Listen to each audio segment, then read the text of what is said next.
导资料不求人，你来你也会。如果你入手了新 iPhone， 那这份新旧 iPhone 转移数据的教程你得收好了。左边的是新机，右边的是旧机。新 iPhone 已经提前开机了，现在我们把它的屏幕点亮，就出现了经典的欢迎页面。在右边的这个旧 iPhone 呢，我们先要确认它的 WiFi 和蓝牙都是开启的，然后再回到主页面，接着向上滑动新 iPhone 底部的小横条，然后旧 iPhone 上就有设置新 iPhone 的弹窗提示，这里我们点击继续。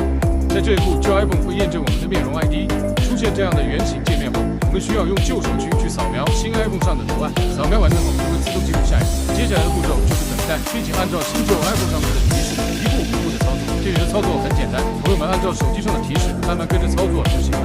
然后就到了传输数据的页面，新 iPhone 这边会提示传输的预估时间，如果时间很长的话，记得给2台 iPhone 都充上电，避免中途电量不足关机了，尴尬了。这里我们点击继续，接着也跟之前一样，按照 iPhone 的提示一步一步操作就行了。有一说一 ，iPhone 这个转圈圈的动画还是挺好看的。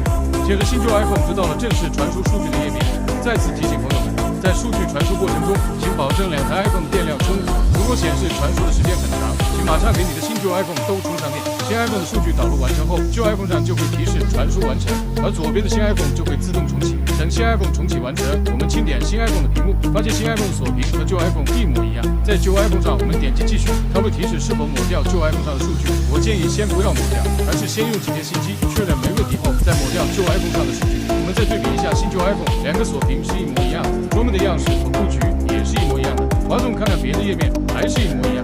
至于相册、聊天记录等数据，都会原封不动的转移到新 iPhone 里。所以很多朋友都说，给新 iPhone 导完旧 iPhone 的数据后，用着新手